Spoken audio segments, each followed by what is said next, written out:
Hola, buenas tardes. En la clase de hoy vamos a hablar de medicamentos esenciales, políticas de Vademecum y reglamentación uruguaya. Los medicamentos esenciales es un concepto muy importante, definido ya hace más de una década por la OMS. Son aquellos medicamentos que se consideran esenciales para cubrir las necesidades prioritarias en salud de una población específica. ¿Sí? Su selección se basa en aquellas enfermedades más prevalentes y en aquellos medicamentos que hayan demostrado para esta enfermedad seguridad, eficacia, que tengan una costo-efectividad comparativa beneficiosa. ¿Sí? Que los medicamentos esenciales deben estar disponibles en todo momento en cantidades suficientes, porque son para tratar las enfermedades más prevalentes de esa población. Tiene que estar garantizada su calidad y tiene que ser un precio que permita el acceso al paciente y a la población en general. De la mano de esto vienen otros conceptos, como por el concepto de Vademecum y de listados y formularios. Vademecum es la lista de productos, es una lista de medicamentos que está acompañada por información farmacológica de ellos, pero no ha habido una selección. Es, por ejemplo, la lista de todos los medicamentos que hay comercializados en Uruguay. Entonces, un Vademecum sería, por ejemplo, Farmanuari. Distinto es listado o formulario. En el listado del formulario hubo una selección previa de medicamentos. Yo elijo qué medicamentos quiero tener en mi hospital, yo elijo qué medicamentos debo tener en mi institución. ¿Sí? Hubo una selección previa basada en los criterios de selección de eficacia, seguridad, conveniencia y costo. ¿Sí? En el listado es meramente la lista de esos que yo elegí. El formulario, además de tener listados los medicamentos, proporciona también información farmacológica sobre estos medicamentos. Por ejemplo, en nuestro país tenemos el Formulario Terapéutico de Medicamentos, el FTM. Este es un formulario donde tiene listado los medicamentos que deben estar disponibles en todos los centros de salud de nuestro país. ¿Sí? La última actualización es de noviembre de 2012. Otro ejemplo, por ejemplo, es el listado de medicamentos esenciales que hay en el Hospital de Clínicas. El Hospital de Clínicas ha elaborado ya también con unos años, en el 2011, una lista de los medicamentos que tiene que haber sí o sí durante todo el tiempo disponible para todos los pacientes. ¿Sí? Y muchas veces esto se basa en los principios de la OMS de selección de medicamentos esenciales para tenerlos que sí o sí tienen que estar. ¿Sí? Acá tenemos el ejemplo de la OMS, si no anualmente, cada 2 años, elabora su listado de medicamentos esenciales, que es un modelo. Después cada país tendrá que adaptarlo a su realidad, a sus enfermedades más prevalentes, y dentro de eso las diferentes instituciones a sus enfermedades más prevalentes, a su población, a sus patologías. ¿Sí? La OMS también elabora los criterios de selección de medicamentos esenciales, que sigue siendo como teniendo en cuenta los 4 atributos de selección de un medicamento: eficacia, seguridad, conveniencia y costo, pero en este caso para los medicamentos esenciales. ¿Sí? Vemos aquí a la derecha cómo en realidad los medicamentos que hay en un país registrados o comercializados es mucho más grande de los que debería haber en los que deberíamos ir eligiendo para nuestro sistema de salud y adecuarlo a qué nivel estamos. ¿Sí? Esto también lo dice la OMS, y es que el acceso a los medicamentos esenciales depende básicamente de 4 factores: la selección racional, precios accesibles, financiación sostenible y sistemas de salud fiables. ¿Sí? Volviendo a la selección, la eficacia relativa en función de los costos. La elección también puede depender de otros factores como las propiedades farmacocinéticas, ¿sí? O consideraciones locales. Yo no puedo elegir un medicamento que requiere cadena de frío si no tengo la posibilidad de almacenarlo con la cadena de frío, y así diferentes elementos. Hay factores claves para lograr que la aplicación de una lista de medicamentos esenciales sea eficaz. ¿Sí? Establecer un proceso transparente de la creación y la actualización de esta lista. Se puede designar un equipo de personas especializadas que sea la que elija estos medicamentos y que periódicamente las actualice.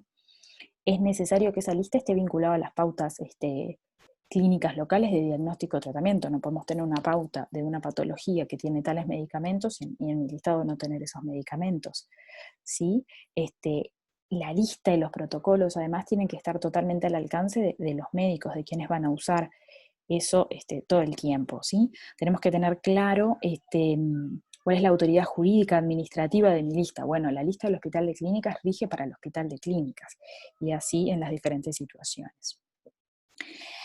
El acceso a los medicamentos es un derecho humano, o sea que las personas, independientemente de su condición económica, social, racial, religión, deben acceder al tratamiento de las enfermedades más prevalentes. ¿Sí? Entonces, de esto que hemos venido hablando, medicamentos esenciales, listados, se conoce algo que se llama como políticas de Vademecum. Las políticas de Vademecum, ¿qué pretenden? Pretenden mejorar el acceso a los medicamentos, la equidad para ese acceso, ¿sí? Las condiciones de dispensación de un medicamento basados, como dijimos, en la relación beneficio, riesgo y costo.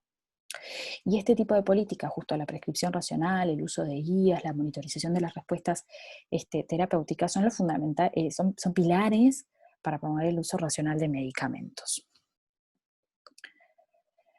Un elemento importante, un grupo interdisciplinario importante, tanto para la creación de las listas, para la promoción del uso racional de los medicamentos dentro de las diferentes instituciones o sistemas de salud, son los comités de terapéutica. ¿Sí? Tratan de eso, de brindar asesoría respecto a cómo se eligen, cómo deben usarse, ayudar a pautar las normas, ¿sí? Tratando de mejorar continuamente la calidad de asistencia de los pacientes, pero así también en el beneficio al menor costo posible, ¿sí? Entonces acá tenemos, por ejemplo, las principales funciones enumeradas por la OMS para los comités de terapéuticas: actualizar el listado, analizar aquellos medicamentos, ¿no? Porque si una institución tiene un listado y un médico quiere un medicamento X que no está en ese listado, bueno, el médico va a tener que justificar por qué quiere ese medicamento, y es un comité de terapéutica quien debería valorar si es pertinente o no la compra, elaborar guías, elaborar protocolos de prescripción, tener actividades de educación médica continua, el control de las reacciones adversas, de los errores de medicamento, etc. El farmacólogo es una especialidad clínica, ¿sí? Muy importante, que forma es un pilar fundamental de los comités de terapéutica, ¿sí? Y tiene como objetivo mejorar el cuidado de los pacientes, promoviendo un uso más efectivo y seguro de los medicamentos, incrementando el conocimiento a través de la promoción de estudios de investigación, transmitiendo el conocimiento de la farmacología a través de la enseñanza y promoviendo este tipo de servicios como centros de información de medicamentos, análisis de fármacos, integrar los comités de terapéuticas. ¿Sí? El uso racional de medicamentos se ve reflejado en cómo un país o una institución instaura sus políticas de medicamentos. ¿Qué pasa en nuestro país? Para orientarnos un poco, esta es la cadena de medicamentos. ¿Sí? Ven ahí que nosotros tenemos, está totalmente interrelacionado, ¿sí? La industria farmacéutica puede aprobar un nuevo fármaco, pedir registro en las autoridades sanitarias, comercializarlo, distribuirlo. Ese sistema de salud en el cual está metido el médico, el farmacéutico, las universidades, la sociedad, el médico lo prescribe, el farmacéutico lo dispensa, el usuario, el paciente lo recibe, pero está todo relacionado, ¿sí? Y vamos a tratar de ver, tienen ahí en los globitos los diferentes aspectos de nuestra reglamentación que vamos a tocar en cuanto a la cadena de medicamentos en nuestro país. ¿Sí? ¿Quiénes pueden proscribir en nuestro país? Los médicos, en medicina, odontólogos, y a partir del 2017 las parteras con una lista de medicamentos reducida a su profesión. Cobertura de medicamentos. Les comentaba que en nuestro país tenemos lo que se llama el Formulario Terapéutico de Medicamentos, que en un decreto del 2006 lo define como una lista positiva de medicamentos de alto valor terapéutico destinados a resolver tratamientos farmacológicos de problemas sanitarios relevantes de acuerdo al perfil socioeconómico nacional. Es decir, todas las instituciones de salud de nuestro país tienen que tener al menos lo que pauta el Formulario Terapéutico de Medicamentos nacional, ¿sí? Un poquito más de este listado, ¿sí? Es la creación de un listado de medicamentos considerados indispensables, ¿sí?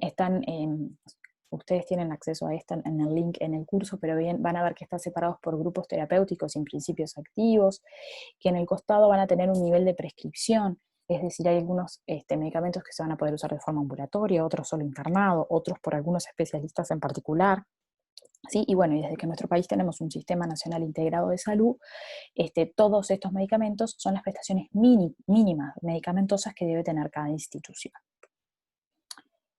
Medicamentos de alto costo. Acá nos vamos un poquito a otro lado, ¿sí? Alto costo, ¿por qué? Tiene un componente cualitativo y uno cuantitativo. Cualitativo sería porque trata enfermedades de alto riesgo vital, y cuantitativos meramente al costo. Acá tenemos medicamentos huérfanos, medicamentos por enfermedades catastróficas, nuevos medicamentos, enfermedades de baja frecuencia, medicamentos poco estudiados, ¿sí? Pero básicamente la definición cuantitativa es en función del ingreso del país en las instituciones. Desde lo económico, nuestro país está definido porque su costo directo anual es superior a un PBI per cápita en nuestro país. Es el Fondo Nacional de Recursos el que en nuestro país, y somos uno de los pocos países, y debemos sentirnos privilegiados, que tenemos una institución que se hace cargo de gran parte de estos medicamentos, ¿sí? Y acá tenemos la lista de lo que es. Estos no son medicamentos esenciales, estos no los administra el SNIS, no los da cada institución porque su costo es muy elevado. Entonces están pautados para toda la población, independientemente del sistema de salud al que pertenezcan, si cumple con estos protocolos, recibir estos medicamentos. ¿Sí? Después hay una ordenanza del año 2015 que es aquellas personas que necesitan un medicamento que no está incluido en el PIAS, en el FTM, pero que tampoco lo cubre el Fondo Nacional de Recursos, existe como un recurso jurídico, quizás ustedes han escuchado por ahí, el recurso de amparo para solicitar un medicamento que no está cubierto por ninguna de estas dos partes a través del Estado. Obviamente ahí se necesita un informe técnico y una valoración de si amerita o no ese medicamento al paciente. Ley de patentes. ¿Qué es la ley de patentes?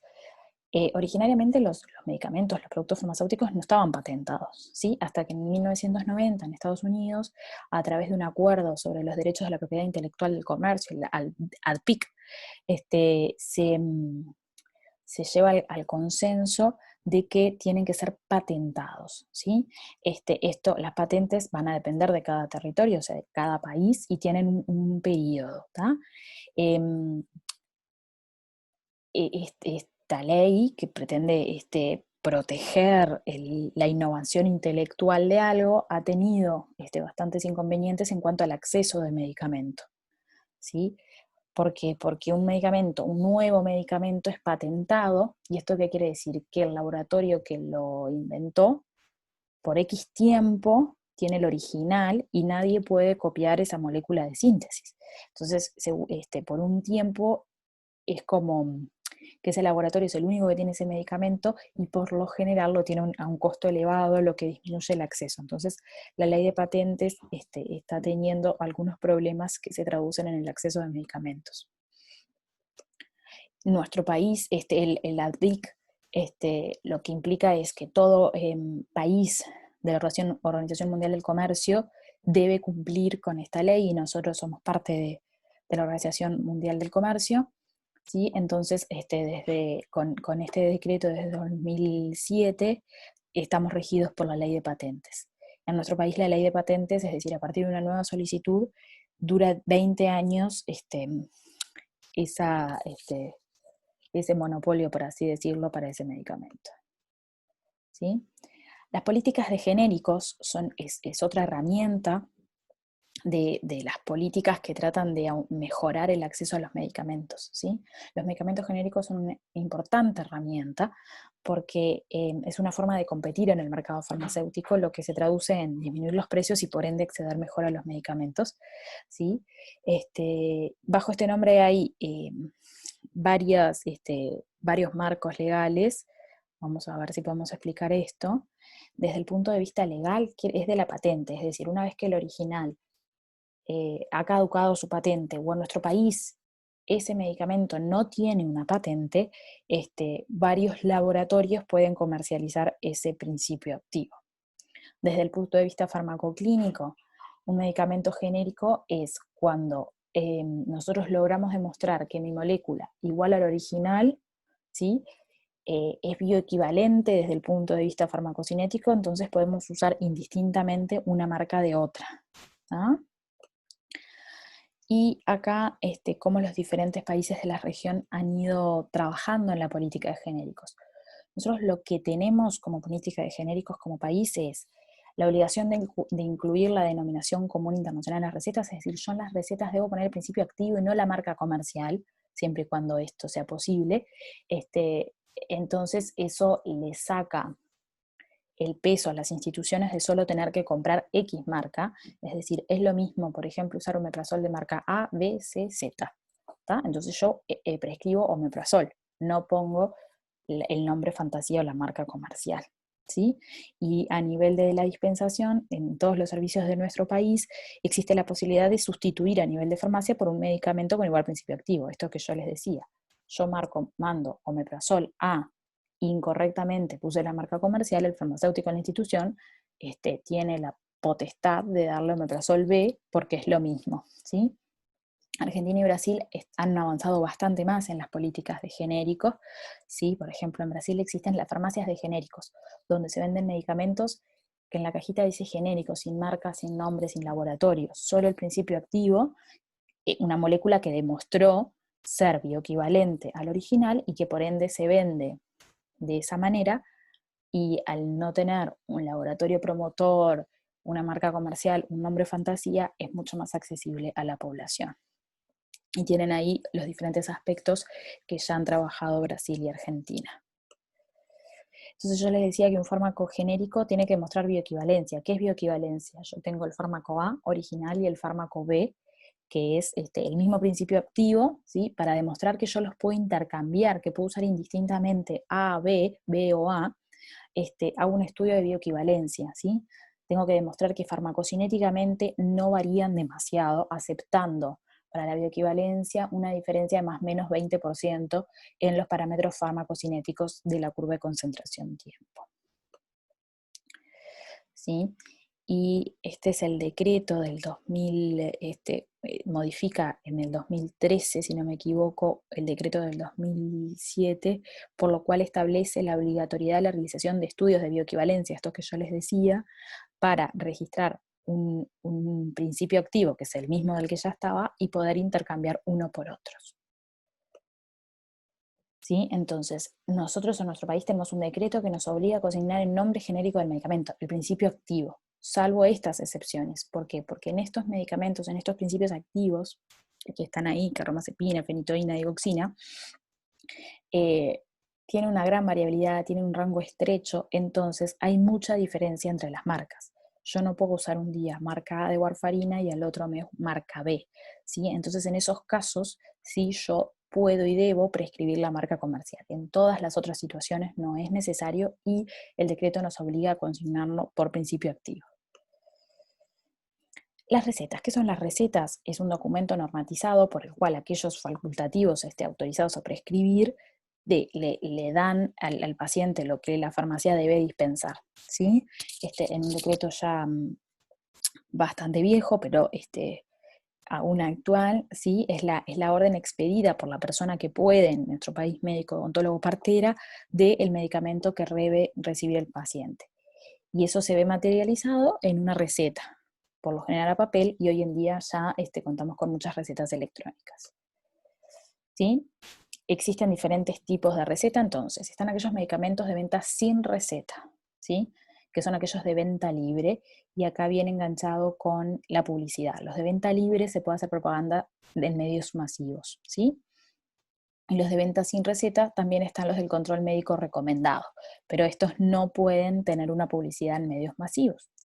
Y después están los medicamentos de venta bajo receta profesional, que es la receta profesional común, los psicofármacos que van en receta verde y los estupefacientes que van en receta naranja.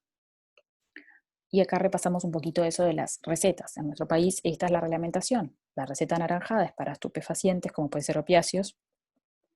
La receta verde o celeste, psicofármacos, inhibidores de recaptación de serotonina, benzodiazepinas. Y la receta blanca son todos los que no están en estas dos categorías, ¿sí? Y esta se puede usar tanto para los medicamentos de venta libre como los bajo control médico recomendado. ¿Tá? ¿Qué debemos poner en esa receta? Debemos identificarnos como profesional con nuestro número de caja, sello, letra legible, firma, y debemos poner todos los datos inherentes al paciente y todos los datos de la posología, forma farmacéutica, comprimidos, posología, vía de administración, por cuántos días. ¿Sí? Y acá la publicidad, que que venía bastante enganchado a cómo se clasifican los medicamentos, ha sufrido varias modificaciones, pero básicamente dice que solo se podrán promocionar directamente al público por cualquier medio de publicidad aquellos medicamentos no sujetos a prescripción médica o de venta libre en condiciones reglamentarias. Esta promoción debe limitarse a las acciones farmacológicas y dosis aprobadas del medicamento por la que fue autorizada. Por lo que fue autorizado su registro. Debe evitar ser engañosa y su contenido no debe prestarse a interpretaciones equivocadas de las propiedades del medicamento implicado. ¿Sí? Esto es lo que rige cómo se hace la publicidad de medicamentos en nuestro país. Yo les decía los comités terapéuticos como una herramienta, como un grupo multidisciplinario de especialistas que favorece el uso racional de medicamentos. ¿Qué pasa en nuestro país? En nuestro país no hay una legislación per se que obligue a las instituciones a tenerlo, pero por suerte muchas instituciones lo tienen. Vemos acá, por ejemplo, este fue un estudio realizado en Montevideo de qué centros de salud del subsector público de los seguros privados y las mutualistas contaban con comités de terapéuticas y por suerte gran parte cuentan con un comité, con un equipo de gente dedicados al uso racional de medicamentos. Y por último, hablando de la cadena del medicamento, es muy, muy importante la farmacovigilancia. La farmacovigilancia es aquella rama de la farmacología que estudia el medicamento una vez que está comercializado. El medicamento se comercializa, se aprueba, y la farmacovigilancia estudia su efectividad, estudia su seguridad, ¿sí? Entonces esto es muy importante. Y debe estar incluido en las políticas nacionales de medicamentos, ¿sí? La creación de sistemas nacionales de farmacovigilancia, encargados de la notificación de reacciones adversas, de regular centros de farmacovigilancia en diferentes puntos del país, de elaborar legislación y reglamentación sobre el control de los medicamentos, promover la formación del personal sobre la seguridad de los aspectos de los medicamentos ya comercializados, etc. Y en nuestro país tenemos una unidad de farmacovigilancia central que depende del Ministerio de Salud Pública, ¿sí? Que si ustedes entran a la página, por ejemplo, ahí tienen la posibilidad y la obligación, como todo personal de salud, de notificar aquellas reacciones adversas a medicamentos, errores de medicación o o la sospecha de reacciones adversas a las vacunas, ¿sí? Entonces esto cerraría un poco la cadena de medicamentos y cómo está regulado en nuestro país. Muchas gracias.